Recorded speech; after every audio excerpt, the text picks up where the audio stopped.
नमस्कार, मैं हूं संजय शर्मा। आप देख रहे हैं 4 PM न्यूज़ नेटवर्क। मेरे मन में बहुत सारे सवाल चल रहे। कांग्रेस के खाते सीज हैं, प्रधानमंत्री जी और भाजपा के पास बम बम बम बहुत सारा पैसा है।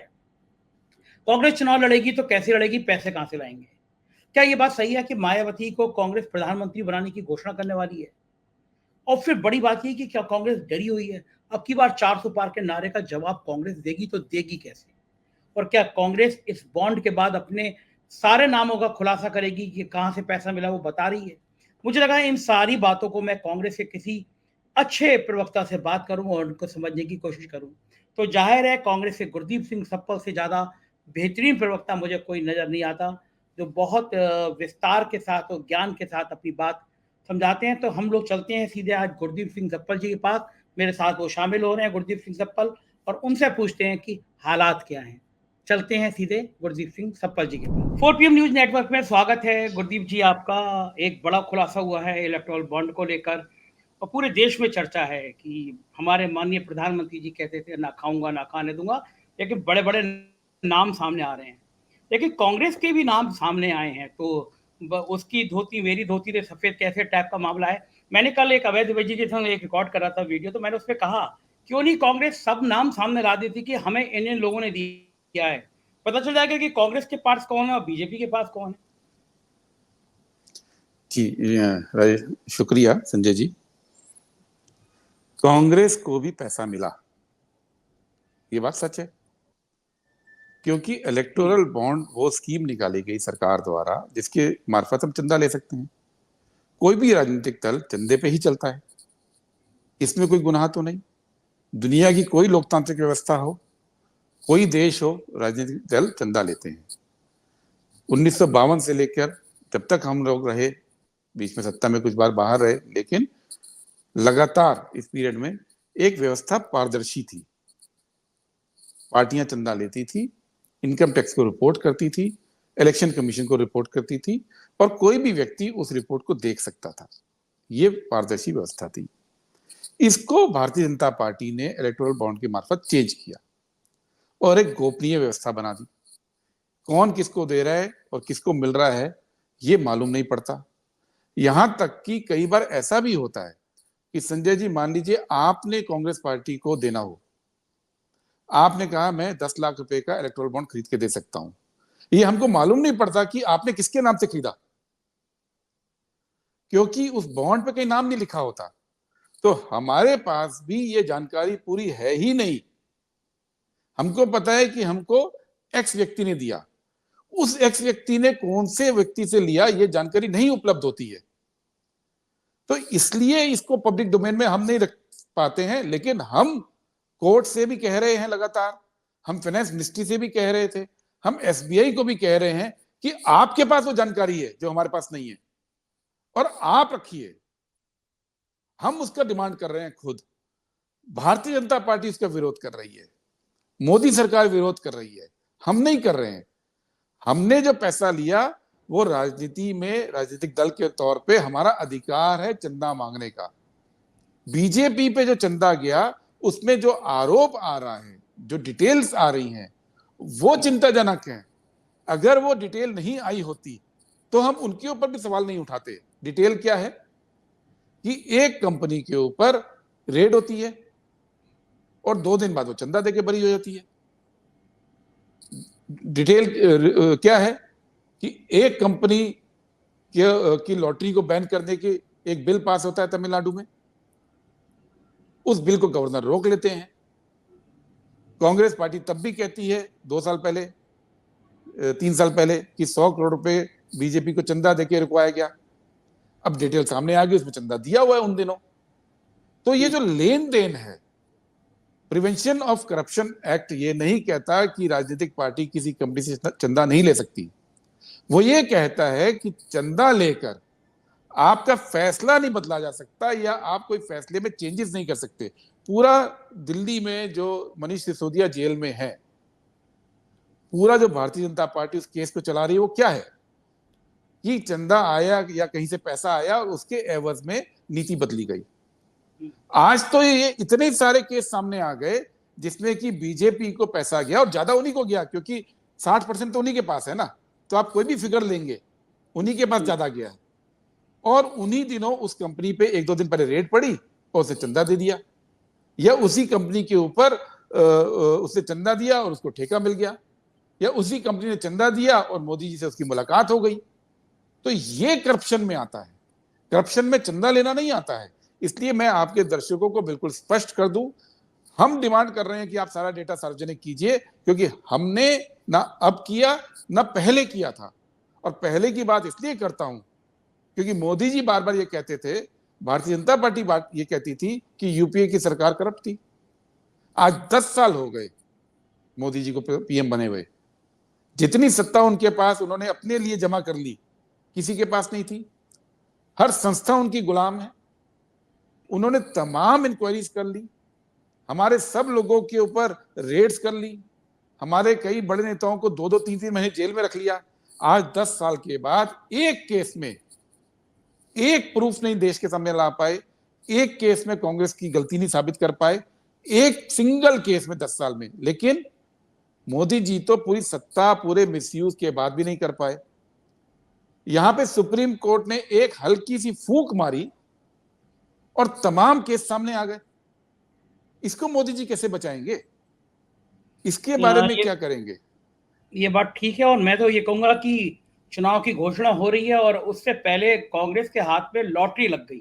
आपने सोचा नहीं होगा ऐसी लॉटरी लग जाएगी, लेकिन एक बड़ा सवाल ये है कि ऐसी लॉटरी तो लगती है, विपक्ष उसको जनता तक सही जब मौके पे ले नहीं पाता, आपकी बात जनता तक पहुंच नहीं पाती। तो आपको लगता है कि चुनाव में ये एक बड़ा मुद्दा होगा, बल्कि मैं ये कहूंगा सबसे बड़ा मुद्दा होगा, और अपनी बात क्या पहुंचा पाएंगे? कल से किसी गोदी मीडिया के चैनल पर चर्चा नहीं है, एक स्टिक नीचे चल रही है, देखिए कोई डिबेट नहीं, कोई चर्चा नहीं। आजाद भारत का सबसे बड़ा घोटाला लोग बता रहे हैं, सोशल पर ट्रेंड हो रहा है, ट्विटर पर लगातार ट्रेंड हो रहा है, लेकिन कहीं चर्चा नहीं। तो आप किसी टीवी चैनल पर आपकी खबर नहीं आएगी, आप लोगों तक पहुंचाएंगे कैसे? संजय जी, मुझे लगता है कि आप अपने जैसे पत्रकारों की ताकत को कम करके आंक रहे हैं और हमारी ताकत को भी कम करके आंक रहे हैं। जब हमारी ताकत और इंडिपेंडेंट मीडिया की ताकत मिलती है तो इस देश के हर व्यक्ति तक वो बात पहुंचती है, और यही बात बीजेपी को चिंता है। अगर इस बात की चिंता नहीं होती, अगर मोदी जी को ये होता कि ये खुलासा आने दो, मैं इसको दबा ही दूंगा, तो अंतिम वक्त तक वो ये कोशिश नहीं करते कि खुलासा ना हो। वो कहते आने दो, ठीक है, जैसे बहुत खुलासे वो ये भी होके खत्म हो जाएगा। वो डर क्यों रहे हैं? आज 3 दिन पहले भी एसबीआई ने आखिरी कोशिश की कि 30 जून को, यानी चुनाव के रिजल्ट आने के 1 महीने बाद मैं डेटा दूं। वो तो सुप्रीम कोर्ट ने स्टैंड लिया, और चूंकि सुप्रीम कोर्ट में सीपीएम हो, चाहे कुछ बड़े सीनियर वकील हैं, प्रशांत भूषण है, कपिल सिब्बल है, और कांग्रेस पार्टी लगातार स्टैंड लेकर रखी है, उसकी वजह से जो मजबूती मिली, हमको लॉटरी नहीं लगी, हमने लगातार इस लड़ाई को लड़ा है सबने मिलकर, तो उसकी वजह से ये स्टैंड आया। मोदी जी को भी मालूम है इश्यू दबने वाला नहीं है, दबा सकते तो इसको आने देते। देश में इतने पुल टूटे, 50 से ऊपर पुल का टूटने का मेरी ट्विटर टाइमलाइन पे आपको फोटोज मिलेंगी। पुराने जमाने में एक पुल टूटता था, लोग सालों याद रखते थे कि करप्शन हुआ। पिछले 4 साल में 50 बड़े पुल टूट गए, लोग भूल गए वो करप्शन के रूप में नहीं हो, कि मोदी जी ने मैनेज कर लिया मीडिया को। उनको मालूम है कि वो सब मैनेज कर सकते थे, वो ये मैनेज नहीं कर सकते, इसलिए बेचैनी है। इसलिए आज भी जब ये रात को डेटा आया तो 19 के चुनाव के दौरान का डेटा छुपा गए। मैंने भी ट्वीट किया था, आपने भी उसको देखा था। आज सुप्रीम कोर्ट ने उस इश्यू को उठाया कि आपने अधूरी जानकारी क्यों दी, और उनको बोला कि आप नंबर के साथ, आईडी नंबर के साथ पूरी जानकारी दीजिए ताकि ये लोग निकाल सकें। एसबीआई ने बोला कि भाई हमारे पास क्षमता नहीं है ये कोरिलेट करने की कि किसने दिया किसको मिला। तो आज सुप्रीम कोर्ट ने बोला आप नंबर दे दीजिए, मतलब कि लोग अपने आप कोरिलेट कर लेंगे, आप डेटा दे दो, इस देश की जनता कर लेगी। और मैं आपको यकीन दिला रहा हूं कि अगर हम लोग इसको पूरी शिद्दत से उठाएंगे, अगर आप लोग पूरी शिद्दत से उठाएंगे, तो ये गोदी मीडिया इसको दबा नहीं पाएगा, क्योंकि ये मुद्दा इतना बड़ा है और इसमें स्पष्ट रूप से भ्रष्टाचार है। इतने सारे मुद्दे हैं कि अगर मैं आपको गिनाने लगूं, और ये हमने भी नहीं निकाला, पूरा ट्विटर लगा हुआ है कि 2 घंटे तक केवल हम बोलते रह सकते हैं, लेकिन वो बात खत्म नहीं होगी। तो ये जो सवाल है मोदी जी की सरकार पे, ये सवाल कि आप ने करप्ट तरीके से इलेक्टोरल बॉन्ड इकट्ठा किए, इसकी जांच कोई तो करेगा। ईडी हर एक के घर पहुंच जाती है, इनकम टैक्स सबके यहाँ रेड कर देते हैं, सीयू मोटो करते हैं। क्यों? क्योंकि उनको कोई सूचना मिलती है कहीं से, कहते हैं हमको सूचना ही, हमने एक्शन ले लिया। आप जानते हैं, आप खुद मतलब इस बात को अनुभव किए हैं। आज सुप्रीम कोर्ट के कहने पे एक सूचना मिली है, कोई रिएक्शन ईडी का? आज ईडी को इस पे सक्रिय नहीं होना चाहिए, आज सेंट्रल विजिलेंस कमीशन को इस पे सक्रिय नहीं होना चाहिए, आज सीबीआई को इस पे सक्रिय नहीं होना चाहिए। सुप्रीम कोर्ट के कहने पे एसबीआई का डेटा सामने आया है, लेकिन वो सब चुप हैं। इसलिए हम डिमांड कर रहे हैं, हम जनता में तो जाएंगे। हमारी डिमांड दो स्पष्ट है कि सुप्रीम कोर्ट मॉनिटर्ड इसके अंदर जांच होनी चाहिए, और दूसरा, जब तक ये जांच हो, भारतीय जनता पार्टी जिसके पास ये इलीगल बॉन्ड, और इन बॉन्ड को इलीगल हमने नहीं बोला, सुप्रीम कोर्ट की बेंच ने बोला है, तो ये इस बॉन्ड के थ्रू जो पैसा आया हुआ है उसको इलीगल घोषित करे और उनके भी अकाउंट फ्रीज करे। हमारे अकाउंट 14 लाख रुपए के इनकम टैक्स के लिए, 14 लाख रुपए की कैश डिपॉजिट के लिए फ्रीज कर दिए।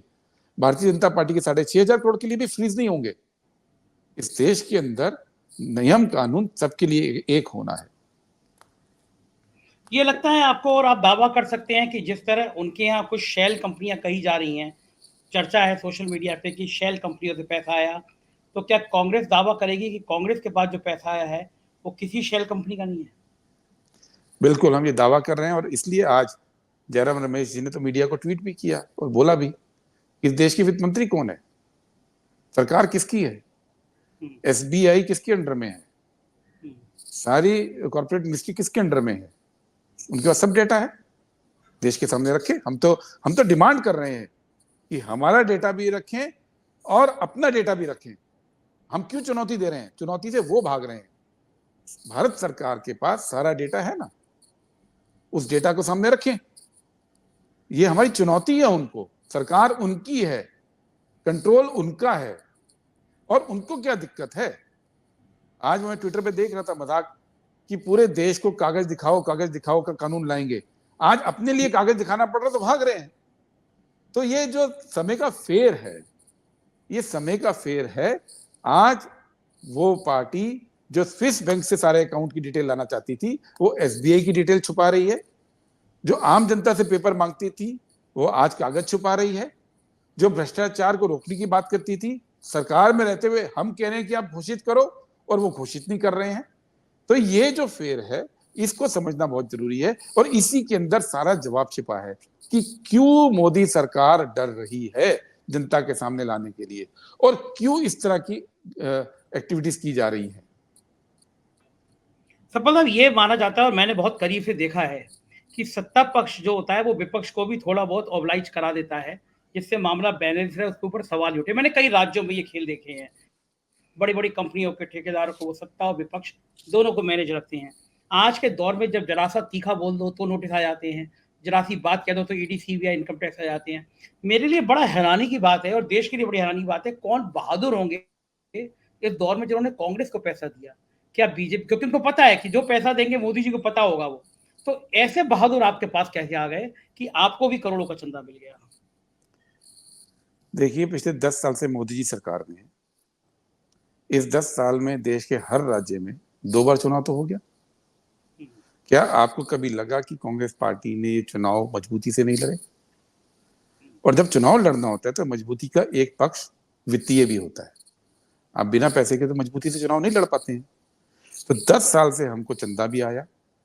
मैं बार बार ये बात कहता हूं कि वो चंदा देने वालों को टाइट करते हैं, ये बात सच है। पर ये देश केवल उनका नहीं है जो मोदी जी के लोग हैं या मोदी जी से डरते हैं। ये देश उनका भी है जो डरते नहीं है, जो सच्चाई के लिए भी लड़ते हैं। तो वो पार्टियों को देते हैं पैसा, हमको भी दिया। और चूंकि वो देते हैं, 10 साल आप उनको डरा नहीं पाए, तो अब क्या किया? एन चुनाव के पहले मोदी जी ने हमारे अकाउंट ही फ्रीज कर दिए। जो आप कह रहे हैं वो तो बहुत दूर की बात है कि सेटिंग कर ली, दिला दिया ना। हमको कंपनी चंदा देती थी, हम उसके दम पे चुनाव लड़ते थे। हमारे अकाउंट में अभी भी 300 करोड़ रुपए थे। तो जब मोदी जी के 10 साल की जो कार्रवाई है टाइट करने की, उसके बावजूद हम चुनाव लड़ पा रहे हैं हर चुनाव को, तो उन्होंने कहा ना रहेगा बांस ना बजेगी बांसुरी, इनका अकाउंट ही बंद कर दो। और हमारा अकाउंट बंद हो जाएगा, हम खर्चा कैसे करेंगे? और अकाउंट बंद किस पे किया? क्या गुनाह हमारा कि 7 साल पहले 14 लाख रुपए कैश में एमपीज ने अपनी एक महीने की सैलरी जमा की, पैन नंबर के साथ, नाम के साथ, कोई गुप्त वो नहीं था, सिर्फ 14 लाख रुपए। टोटल चंदा कितना आया था उस साल? 199 करोड़। 199 करोड़ में से 14 लाख कैश आया था सिर्फ, ठीक है। और 33 दिन की डिले हुई थी क्योंकि नियम बदल गया था। 2000 पहले 20,000 से ऊपर का चंदा अलाउ नहीं करते थे, तब 2000 का कर दिया था। तो समझने में जब नियम कानून बदलते हैं तो थोड़ा डिले हो जाती है, ये आम इस देश में इनकम टैक्स पे ही जानता है। अब 33 दिन की देरी और 14 लाख कैश जमा करने को लेकर 7 साल के बाद चुनाव से 3 हफ्ता पहले हमारे अकाउंट बंद कर दिए, हमारे सारे पैसे ले लिए और बोला कि 300 करोड़ जमा करो। और अभी नहीं, 65 करोड़ पिछले हफ्ते निकाल लिया, 50 करोड़ कल भी निकाल लिया हमारे अकाउंट से इनकम टैक्स ने। 50 करोड़ कल भी निकला, ठीक है। 19 करोड़ अभी शायद आज और निकाल रहे हैं। तो हमारे पैसे इनकम टैक्स को देते जा रहे हैं, हमारे अकाउंट फ्रीज करते जा रहे हैं। और क्यों कर रहे हैं? कि जी 14 लाख आपने कैश में लिया। मजे की बात क्या है, अब भारतीय जनता पार्टी ही नहीं, हर पार्टी अपना जो रिसीप्ट होती है कंट्रीब्यूशन रिपोर्ट, वो इलेक्शन कमीशन को देती है, साइन करके देती है। मेरे पास बीजेपी के साइन किया हुआ डॉक्यूमेंट है, ये इलेक्शन कमीशन की वेबसाइट पे है संजय जी, ये डॉक्यूमेंट इलेक्शन कमीशन की वेबसाइट पे है। ये जो हाईलाइटेड दिख रहे हैं, ये हाईलाइटेड, ये इस साल का है। 2 लाख रुपया, 50,000 रुपया, 2 लाख रुपया, 1 लाख रुपया, ये तमाम पैसे, इसके आगे ना बैंक का अकाउंट है, ना देने वाले का नाम है, ना पैन नंबर है। इसको भी, ये बीजेपी का है, इसको इनकम टैक्स कुछ नहीं बोलेगा। हर साल का है। इलेक्शन कमीशन की वेबसाइट पे अगर आप जाएंगे तो पॉलिटिकल पार्टीज का एक लिंक है, उस पॉलिटिकल पार्टीज के लिंक में आप जाएंगे तो कंट्रीब्यूटर्स रिपोर्ट है, उस कंट्रीब्यूटर रिपोर्ट पे आप क्लिक करेंगे तो हर पार्टी को कहां से पैसे मिला वो रिपोर्ट है, इलेक्टोरल बॉन्ड को छोड़कर। और वो ऑडिटेड रिपोर्ट है, ऑडिटर के साइन के साथ जमा करना पड़ता है। भारतीय जनता पार्टी का भी आप निकाल के देख लीजिए, हर साल का, हर साल बहुत सारी एंट्रीज ऐसी हैं जिसमें ना देने वाले का नाम है, ना चेक का नंबर है, ना चेक की डेट है, ना पैन नंबर है। उसको इनकम टैक्स कुछ नहीं बोलेगा। लेकिन हमारे 14 लाख कैश डिपॉजिट, जिसपे हमने लिखकर बोला कि कैश डिपॉजिट है, उस पर इनकम टैक्स ले लो, पेनल्टी के साथ ले लो, लेकिन वो नहीं माने, हमारा पूरा अकाउंट सीज कर दिया। इनकम टैक्स के अंदर प्रावधान है, आप जानते हैं, आपके सब दर्शक जानते हैं कि अगर आप पे इनकम टैक्स की कोई डिमांड आती है तो आप 20% दे के आप बाकी केस लड़ सकते हैं। हमको डिमांड इन्होंने की 127 करोड़ की, ठीक है, 135 करोड़ की, सॉरी। हमने कहा 135 करोड़ का 27 करोड़ बनता है, हम 20% जमा कर देते हैं, बाकी कर दो। हमको वो भी अलाउ नहीं किया।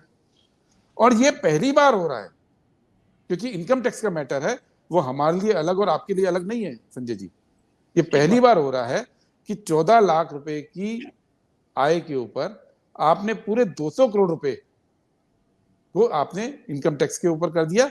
अच्छा, 200 करोड़ पे भी हमारे 199 करोड़ हमारी आय थी, 197.5 करोड़ हमने खर्च किया, 1.5 करोड़ हमारी बचत थी। तो एक्सपेंडिचर माइनस करके आय होती है, तो 1.5 करोड़ पे आप इनकम टैक्स ले लेते, वो भी नहीं किया। आप 200 करोड़ पर ले लेते, आपने वो भी नहीं किया।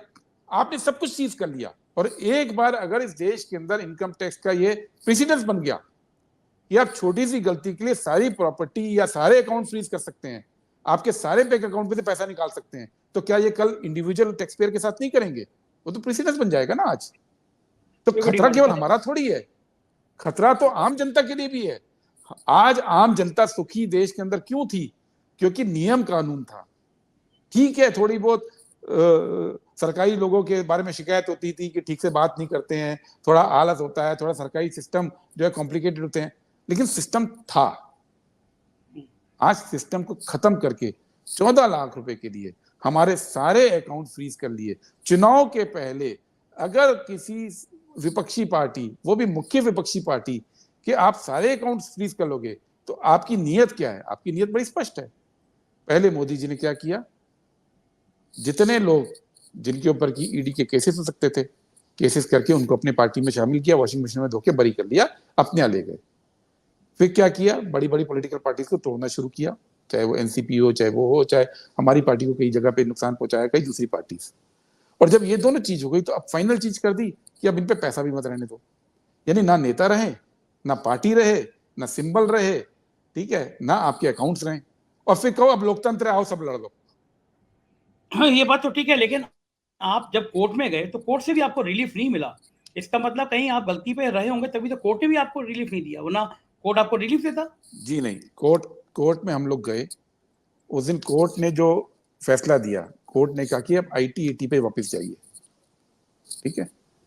हमको IT-80 पे वापस जाना था, हमने डिसाइड किया कि हम सुप्रीम कोर्ट में जाएंगे आज, लेकिन उस विंडो के बीच में बाकी 50 करोड़ निकाल लिए, कोर्ट के आदेश की अवहेलना करते हुए। कोर्ट ने हमको गलत नहीं ठहराया, कोर्ट ने स्पष्ट ये बोला कि आप IT-80 पे वापस जाइए, जबकि हमने ये बोला था कि IT-80 ने, कोर्ट ने बोला क्या कि आपने 2 साल किया क्या। हमने कोर्ट को ये बताया कि भाई हमको नोटिस आएगा तभी हम कुछ करेंगे ना। क्या आम आदमी, क्या आप घूमते फिरते इनकम टैक्स डिपार्टमेंट में जैसे आप जाते हैं कहीं पे क्रिकेट का स्कोर पूछने हैं कि भैया बताओ टीवी चल रहा है स्कोर बता दो, ऐसे इनकम टैक्स डिपार्टमेंट जाके पूछते हैं कि बताइए मेरे पे कितनी आप रिकवरी निकाल रहे हैं जरा आज बता दो। भाई जब नोटिस आएगा तब हम कुछ करेंगे, जब नोटिस आया तो हम कोर्ट में गए, वो कार्रवाई चल रही है, वो प्रक्रिया चल रही है, उसके बीच में ये सब हो रहा है। और हो कब रहा है, करेंगे क्या? अब आप करेंगे क्या? पैसे नहीं, वो चुनाव पे लड़ेंगे? नहीं, हम लोगों को ये जानकारी मिलनी शुरू हो गई थी, थोड़ा बहुत आप हमको भी मानिए कि इस सब के बावजूद हम लोग चुनाव लड़ेंगे। तैयारी कैसे है वो शायद मैं आपसे शेयर नहीं कर सकता हूँ, लेकिन पता हो, ये गुप्त नहीं है, गुप्त नहीं है, लेकिन हाँ पैसा होगा वहां पहुंच जाएगी, वो भी पहुंच जाए। हम जनता की मदद से चुनाव लड़ने जा रहे हैं और आप पूरे पुरजोर तरीके से चुनाव लड़ेंगे, इसमें कोई आप इसका मत कीजिए। आज हमारा पहला विज्ञापन भी आपने देखा अखबारों के अंदर आया, डिले क्यों हुआ, क्योंकि हमारे अकाउंट फ्रीज थे, लेकिन हम लगातार नए नए तरीके से अपने को मैनेज कर रहे हैं, क्योंकि इनसे लड़ने के लिए आपको हिम्मत भी चाहिए, आपको सच्चाई की ताकत भी चाहिए, आपको दिमाग भी चाहिए। हाँ, क्योंकि मैं जिस समय आपसे बात कर रहा हूँ उस समय तेलंगाना में आप कहते थे वो बीजेपी की बी टीम है केसीआर, लेकिन उनकी बेटी क्या ईडी की छापेमारी चल रही है। जी, वो तो बी टीम का तो सवाल ये होता है कि बी टीम बनाई कैसे जाती है, उस प्रक्रिया पे ध्यान दीजिए।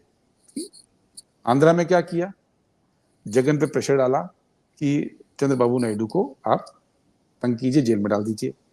अब चंद्रबाबू नायडू पे उनको जेल में डाल दिया, उसकी सुनवाई नहीं होने दी, जनता में थोड़ी सहानुभूति हुई तो चंद्रबाबू नायडू को बोला अब तुम हमारे साथ आ जाओ, जो सहानुभूति इकट्ठी की जगन के खिलाफ, अब हमारे साथ आ जाओ। तो जगन को भी आप बी टीम बना के रखेंगे, आप चंद्रबाबू को भी रखेंगे। ये जो इस्तेमाल करते हैं एजेंसीज का भारतीय जनता पार्टी, वो केवल अपने विपक्ष के खिलाफ नहीं करती है, अपने सहयोगियों को भी घुटने टिकाने के लिए करती है। उसके जितने सहयोगी दल हैं सबके साथ यही किया है, आप किसी को पूछ लो। तो इसलिए अगर टीआरएस पे आज रेड हुई है तो उसमें कोई हैरानी नहीं है, वो रेड इसलिए नहीं हो रही है, वो रेड इसलिए होती है कि अब आप हमारे पक्ष में खड़े रहो। ये बात भी ठीक है। और दूसरा, आपने संस्थानों के खत्म हो जाने की कहानी बताई, तो एक तो मैं खुद देख रहा हूँ, आपने राज्यसभा टीवी में जब आप थे तो उस टीवी चैनल की गरिमा मैंने खुद देखी है, उसके प्रोग्राम देखे, मैं कायल रहा हूँ, प्रशंसक रहा हूँ, आप राज्यसभा टीवी चला रहे थे। आजकल राज्यसभा टीवी सिर्फ हमारे वाइस प्रेसिडेंट साहब के 10-10 कैमरे उनके जूते पे, उनके विशेष पे केवल से फोकस रहता है। मेरा इसलिए कह रहा हूँ कि आप एक बेहतरीन पत्रकारिता भी आपने की है, आप जानते हैं कि सोशल मीडिया का इस्तेमाल पत्रकार कैसे करते हैं या ट्रेंड कैसे होता है। मैं कल से देख रहा हूँ कि प्रधानमंत्री के लिए कुछ शब्द कहे जा रहे हैं, वो चूंकि प्रधानमंत्री पद की गरिमा होती है, मैं उस शब्द का इस्तेमाल नहीं करूंगा यहाँ पे, लेकिन वो लगातार ट्रेंड हो रहा है, कल से ट्रेंड हो रहा है। तो ये गोदी मीडिया के चैनल भले ना दिखाएं, इस ट्रेंड होने का क्या मतलब यही है कि देश के लोगों में गुस्सा है, देश के लोगों में रिएक्शन है? बिल्कुल, मैं यही कह रहा था, देश के लोगों में गुस्सा है, रिएक्शन है, इस बात को मोदी जी बड़ी बात ही समझते हैं। इसीलिए अगर उनको ये विश्वास होता कि प्योर लोकतांत्रिक प्रक्रिया में जनता मेरे साथ है और मैं चुनाव जीत के तीसरी बार आ जाऊंगा, तो वो ये सब काम नहीं कर रहे होते जो कर रहे हैं। वो जितने, देखिए आज की तारीख में जो दूसरी पार्टी का नेता है उसको अपने यहाँ ले रहे हैं, अपने असंतोष है उनके यहाँ कि भाई सब बाहर वाले आएंगे तो हम क्या करेंगे, लेकिन फिर भी ले रहे हैं। क्योंकि उनको पता है कि भाई वो आप काफी नहीं हो जो मेरी पार्टी में हो, मुझे बाहर के लोग चाहिए। उनको ये मालूम है कि वो जितना मर्जी ट्राई करें, जब तक कि अपंग नहीं करेंगे विपक्ष को, वो चुनाव नहीं जीतेंगे। इसलिए वो हमारे अकाउंट फ्रीज करके अपंग कर रहे हैं। उनको मालूम है ये तमाम चीजें। और आप ये देखिए, अभी डेटा आया सामने और मुझे किसी मित्र का ट्वीट दिखा, मेरा रिसर्च नहीं था, मैंने देखा उसमें जो भी, जिसको हम बी टीम बोलते हैं, या जो कभी ना कभी सिंपैथेटिक रही है, या जिसके साथ सीट शेयरिंग हमारी अटकी है, वो सबसे बड़े डोनर है, उनको सबसे ज्यादा पैसा मिला है। जो भी मोदी जी के खिलाफ लड़ रहे हैं, उनको सबसे कम पैसा मिला है। ये आपका संयोग तो नहीं है, इशारा ये आपका संयोग तो इशारा नहीं है। बंगाल आपका इशारा नहीं बंगाल की नहीं, तरफ है। टीआरएस भी है, जगन भी है, सिर्फ बंगाल नहीं, जगन भी है, टीआरएस भी है, इन सबको मिला, बीजेडी को मिला, लेकिन बाकी पार्टीज को नहीं मिला जो लड़ रही हैं। तो ये जो उन्होंने पूरा एक तंत्र बनाया था इलेक्टोरल बॉन्ड के मार्फत से, वो तंत्र कंट्रोल करने का तंत्र था। एक तरफ इलेक्टोरल बॉन्ड जो इलीगल घोषित हो गए, और एक तरफ ईडी सीबीआई का इस्तेमाल, और एक तरफ 14 लाख रुपए के लिए देश की प्रमुख विपक्षी पार्टी को अपंग कर देना, कोशिश करना कि चुनाव ही ना लड़ पाए, उसका ना कोई ऐड निकल पाए, उसके नेता यात्रा ना कर पाए, उसके कैंडिडेट अपनी फीस ना भर पाए नॉमिनेशन की, हम कहीं पे कोई होर्डिंग ना लगा पाए, और इस मार्फत से चुनाव क्यों जीतना चाहते हैं? इसलिए क्योंकि उनको पता है कि लोगों में गुस्सा है, उनको पता है कि फेयर तरीके से नहीं जीत सकते। जब वो नारा लगाते हैं अब की बार 400 पार, तो आप लोगों को थोड़ा डर लगता है? नहीं, जनता को लगना चाहिए। 400 पार सीटों के लिए नहीं है, 400 सीट पे तो उनका अस्तित्व ही नहीं है। 400 पार तो पेट्रोल के लिए है, अब की बार 400 पार ले जाएंगे रेट, सरसों के तेल के लिए है, दाल के लिए है, यूरिया के लिए है। ये 400 पार का जो नारा है ना, वो जो महंगाई बढ़ेगी उसके लिए है। हमको डर नहीं लग रहा है, हमारे को मालूम है कि इस देश के अंदर हालत क्या है। आपको क्या लगता है? अभी हम अपनी बात तो करते नहीं, चलिए, हम तो न्याय यात्रा चला रहे हैं, खड़गे जी की रोज पब्लिक मीटिंग्स हो रही हैं, हमारे जो नेता हैं, चाहे वो कर्नाटक के नेता हों, चाहे वो तेलंगाना के नेता हों, चाहे हमारे मध्य प्रदेश, ये छत्तीसगढ़ के हों, राजस्थान के, सब मीटिंग्स कर रहे हैं रोज, उसमें वहां भीड़ आ रही है। जो तेजस्वी ने यात्रा की अभी, उन्होंने कितनी भीड़ आई। जो उद्धव जी रैलीज कर रहे हैं, कितनी भीड़ आ रही है। जो शरद पवार जी रैलीज कर रहे हैं, कितनी भीड़ आ रही है। जो स्टालिन के प्रोग्राम हो रहे हैं, कितनी भीड़ आ रही है। तो क्या ये सब जनता नहीं है इस देश की? क्या ये जनता वो नहीं है जिसने वोट देना है? ये सपोर्ट कहाँ है? ये दिख रहा है ना। जस्ट बिकॉज कि इस देश के अंदर मेन स्ट्रीम मीडिया ने इस सब की रिपोर्टिंग बंद कर दी, इसका मतलब ये नहीं कि जमीन पे काम नहीं हो रहा और जमीन पे कोई गुस्सा नहीं है और जमीन पर राजनीतिक दल एक्टिव नहीं है। हम भी कई बार क्या करते हैं कि हम मेन स्ट्रीम मीडिया के हिसाब से रिएक्ट करते हैं, वो सही नहीं है। मेन स्ट्रीम मीडिया तो कॉम्प्रोमाइज है, जो कुछ थोड़ा बहुत है वो आप लोगों की मदद से हम लोग बात करते हैं, लेकिन जनता के सामने जनता को अपना जीवन भी तो दिख रहा है। आज जो एक पोस्ट के लिए 50 लाख लोग अप्लाई करते हैं और फिर वो ठीक हो जाता है, तो क्या इस देश की जनता में कोई गुस्सा नहीं आता इसको लेके? आप ये मानते हैं? वो 1.5 लाख लोग जिन्होंने सरकारी नौकरी के लिए अप्लाई किया, अप्लाई करके रिटर्न पास किया, रिटर्न पास करके फिजिकल पास किया, फिजिकल पास करने के बाद इंटरनेट में उनका ज्वाइनिंग छप गई कि आप पास हो गए, आपकी सरकारी नौकरी पक्की। उन 1.5 लाख नौकरी आपने एक साइन से कैंसिल कर दी। नहीं, अब नहीं कैंसिल, अब आप ज्वाइन नहीं करोगे। एक व्यक्ति, एक परिवार में अगर सरकारी नौकरी में लगता है तो पूरी जिंदगी की आस होती है, पूरी पीढ़ियां बदल जाती हैं लाइफस्टाइल की। उसकी आपने नौकरी छीन ली, तो क्या लगता है कि जनता वो नहीं देख रही है? वो दुख कहीं नहीं है इस देश के अंदर। इस देश के अंदर वो दुख नहीं है जो सैलरीज नहीं बढ़ी है 10 साल के अंदर। क्या वो दुख लोगों को दिख नहीं रहा है?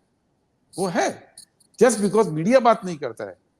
ये वही मीडिया है। प्रॉब्लम क्या है कि लोग कई बार मीडिया के छलावे में आते हैं, क्योंकि इतना ज्यादा झूठ बोला जाता है। जैसे एक छोटी सी बात कर रहा हूं, 2014 में मोदी जी आए कि इनकम टैक्स माफ करूंगा, 10 लाख पे 30% का ब्रैकेट 14 में था। आज 10 साल बाद 30% का ही ब्रैकेट है, कोई छूट नहीं थी, 10 साल निकाल दिए। अब ये 10 साल कितने बड़े होते हैं? जब मनमोहन सिंह जी 2004 में आए थे तो 2.5 लाख का ब्रैकेट था। 10 साल में 4 गुना बढ़ोतरी हुई। हम होते तो शायद आज 30 लाख 40 लाख का ब्रैकेट होता। हर व्यक्ति की जेब से हर महीने एक्स्ट्रा इनकम टैक्स जा रहा है, ये बात भी तो हम लोगों से अब करेंगे ना। जब 2004 में हमारे, आप मीडिया के हैं, आम मीडिया का हमारा साथी 2004 के अंदर जो टेक्नीशियंस हैं, जो कैमरामैन हैं, जो एडिटर्स हैं, उनकी सैलरी 4 से 5,000 6,000 रुपए होती थी। 2014 तक आते आते सैलरीज बढ़कर 35,000 40,000 कहीं 30,000 हो गई, यानी 6 गुना 7 गुना 10 गुना बढ़ोतरी हुई। आज 10 साल के बाद 2014 से 24 में कहीं कहीं कम हो गई है, बढ़ी है तो 1-2%, 5% बढ़ी है। तो वो जो 10 गुना सैलरी बढ़ने का दौर था वो कैसे था, लोगों को याद भी तो कराना पड़ेगा कि अगर आज आप होते तो शायद आपकी सैलरी 1 लाख होती, ठीक हम अगर होते तो। बात है, ये बात ठीक है, लेकिन एक समस्या ये भी है कि एक सवाल ये भी है, मैं कोलकाता में हूँ, 2 दिन से घूम रहा हूँ, लोगों से बात कर रहा हूँ। लोगों का कहना है कि आप अपने घर के लोगों को ही संग में इकट्ठे नहीं रख पाए। इंडिया गठबंधन बिखर गया, ममता जी ने अलग चुनाव लड़ने का ऐलान कर दिया, तो आप अपना परिवार ही नहीं संभाल पा रहे चुनाव से पहले। देखिए, इंडिया गठबंधन जब बना था, मैं आपके शो में बता रहा हूं, तब भी ये लोगों को पता था कि कई कई स्टेट के अंदर ये गठबंधन 1-to-1 फाइट पे नहीं आएगा। कहीं पे ये कॉन्शियस डिसीजन था, कहीं पे दूसरी पार्टी से तय किया। जैसे केरला के अंदर अगर हम गठबंधन कर लेते सीट के, तो नुकसान किसको था? इंडिया गठबंधन को था ना, क्योंकि वहां पे बीजेपी है ही नहीं। यही हमारी समझ पंजाब के अंदर आम आदमी पार्टी के साथ बनी। हमने दिल्ली में गठबंधन किया, वहां नहीं किया, क्योंकि हमारा आज की तारीख में यह मानना है कि अगर हम इकट्ठे लड़ेंगे तो फायदा बीजेपी को होगा, अलग अलग लड़ेंगे तुमको नुकसान होगा। ममता जी का भी यही मानना रहा कि शायद साथ में लड़ने पे नुकसान होगा, अलग लड़ने में फायदा होगा, क्योंकि उनका ये हो सकता है ये हो कि साथ लड़ने पे सारा वोट बीजेपी को जाए विपक्ष का। तो इसको इस एंगल से भी देखने की जरूरत होती है कि ऐसा नहीं है कि एकदम लीनियर पॉलिटिक्स है। दूसरी बात, अब आपने बिखरने की बात बोली, झारखंड में अलायंस हो रहा है, शायद कल तक अनाउंस कर देंगे हम लोग, कोई दिक्कत नहीं है। यूपी में अलायंस हो गया है, आम आदमी पार्टी के साथ हो गया है, सीपीएम के साथ हमारा तय हो गया है जहां जहां होना है। महाराष्ट्र के अंदर अलायंस बिल्कुल तय हो गया है, तमिलनाडु के अंदर अलायंस तय हो गया है, ठीक है, झारखंड मुक्ति मोर्चा के साथ अलायंस तय हो गया है, बिहार के साथ इस हफ्ते हो जाएगा। कहाँ पे दिक्कत आई है? बंगाल में आई है बस। और दूसरे हमारे नीतीश कुमार जी छोड़कर चले गए। अब वो क्यों गए, जनता को हैरानी हो सकती है। मैं आज बड़ी जिम्मेदारी से बोलता हूं, हमको तो 1 महीना पहले उनके छोड़ने के पहले संकेत आने शुरू हो गए थे, हमने फिर भी कोशिश की, और इसका मैं आपको सबूत दिखा सकता हूं, कभी व्यक्तिगत रूप से लेंगे। अच्छा, 1 महीना पहले 25 दिसंबर को हमको ये मालूम था कि अब वो मन बदल रहे हैं, इसके बावजूद हमने उनको मनाने की कोशिश की। उन्होंने ये कोशिश की कि साउथ नॉर्थ का इशू बन जाए, स्टालिन को हिंदी वाला बयान देके भड़काने की कोशिश की, हमने वो भी बातचीत करा के दोनों का समझौता करा दिया। हमने कोशिश की आप कन्वीनर बन जाइए, हमारी ओर से हर कोशिश थी कि नीतीश जी हमारे सम्मानित नेता रहे, लेकिन वो चले गए। तो ये लड़ाई उनकी नहीं है जो किसी स्वार्थ से या किसी डर से चले जाएंगे, ये लड़ाई उनकी है जो लोकतंत्र को बचाने के लिए भारतीय जनता पार्टी से लड़ना चाहेंगे। और जो लड़ना चाहते हैं वो तमाम लोग आज इकट्ठे हैं, और कम से कम 300 से 350 सीट पे आपको सिंगल कैंडिडेट ऑपोजिशन का दिखेगा। और इतना ही हम 350 डे 1 से बोल रहे हैं। हमारी पहली मीटिंग में हमने कहा था, तब नीतीश जी भी साथ थे, कि 350 सीटों पर सिंगल कैंडिडेट ऑपोजिशन का आएगा, वो अभी भी आएगा, इसमें कहीं तो कोई वो नहीं है। आपकी कोशिश अच्छी हो, लेकिन उत्तर प्रदेश में एक सवाल बड़ा तेजी से चल रहा है, और लोग ये कह रहे थे जैसे ही चुनाव की घोषणा होगी, कांग्रेस मायावती से भी बात कर चुकी है या करने जा रही है। पीछे बड़ी बड़ी हवा उड़ी कि कांग्रेस ने उनको कहा है कि आप प्रधानमंत्री पद की उम्मीदवार बन जाइए, हमारे साथ आ जाइए। ईमानदारी से बताइए, कांग्रेस और मायावती के बीच कोई डील, कोई बातचीत चल रही है क्या? बिल्कुल अधिकृत रूप से कह सकता हूँ, मायावती जी से हमारी कोई बातचीत नहीं चल रही। मायावती जी की तरफ से हमारे को कोई ऑफर नहीं आया, हमारी तरफ से मायावती जी को कोई ऑफर नहीं गया। बिल्कुल अधिकृत रूप से मैं इस बात को करता हूँ। हम चाहते थे कि सभी विपक्षी दल आए, पर कुछ विपक्षी दल जो नहीं आना चाहते, उनकी पॉलिटिक्स हम नहीं बदल सकते। किसी भी वजह से वो अगर मोदी जी के खिलाफ नहीं जाना चाहते तो ये उनका फैसला है। समाजवादी पार्टी के साथ हमने समझौता किया है, हमारा समझौता पब्लिक डोमेन के अंदर है, हम लोग ज्वाइंट कैंपेन कर रहे हैं। कल भी अखिलेश जी, जो राहुल जी की यात्रा का समापन कल होगा परसों, मुंबई के अंदर पब्लिक मीटिंग है, उसमें शामिल हो रहे हैं, अखिलेश जी शामिल हो रहे हैं। मायावती जी के साथ किसी स्तर पे कोई अधिकृत बातचीत ना हुई है ना हो रही है। मतलब ये मायावती का चैप्टर अब इंडिया गठबंधन से समाप्त समझा जाए, ये आज अधिकृत बयान है कांग्रेस का। मुझे ये नहीं मालूम कि इंडिया गठबंधन में चैप्टर जोड़ा किसने था। हाँ, मायावती चर्चा जी ने ज्यादा कभी हुई, जोड़ा ही नहीं था। ये बात मैं मान सकता हूँ, आपकी चर्चा ज्यादा हुई। एक आखिरी सवाल सबका साफ, कांग्रेस का अपना, चूंकि खुद कैलकुलेशन नेता के पास बहुत अच्छी होती है, एक पब्लिक में कहता है, मंच से कहता है, एक अंदर की कैलकुलेशन होती है कि क्या कांग्रेस मान रही है कि 100 क्रॉस करेगी वो इस बार खुद अकेले? 100%, 100% मान रहे हैं। आप अगर सीधा सीधा हिसाब देख लीजिए, भारतीय जनता पार्टी जहां पे जीती थी वहां उसकी 100% सीटें हैं, और यूपी में 15-16 सीट कम है। बाकी मध्य प्रदेश में, राजस्थान में, गुजरात में, उत्तराखंड में, हिमाचल में, हरियाणा में, है ना, सब सीटें उनके पास हैं। जहां वो गठबंधन में थे वहां बिहार में 40 में से 39, महाराष्ट्र में 48 में से 45 उनके पास थी, कर्नाटक में 28 में से 25 थी। अब इसको नहीं सुधारा जा सकता क्योंकि लगभग 100% है, तो लगभग 100% को आप नहीं सुधार सकते। लेकिन क्या एक भी व्यक्ति इस देश में आपको ये मिल रहा है जो ये कह रहा है कि बिहार में इस बार भी उनकी 39 सीटें आएंगी 40 में से? नहीं कह रहा, नहीं कह क्या रहा, एक भी व्यक्ति ये कह रहा है इस देश के अंदर कि महाराष्ट्र में 48 से 45 जीतने जा रहे हैं वो? नहीं कह रहा, ईमानदार से नहीं कह रहा। अगर एक भी व्यक्ति ये कह रहा है कि कर्नाटक में 28 में से 25 जीतेंगे, 26 जेडीएस के साथ मिला के, नहीं 27, जेडीएस के साथ उनकी 27 सीटें थी, तो 28 में से 27 जीतेंगे, क्या कोई कह रहा है? अब एक भी व्यक्ति ये कह रहा है कि केरला में कोई सीट जीतेंगे वो?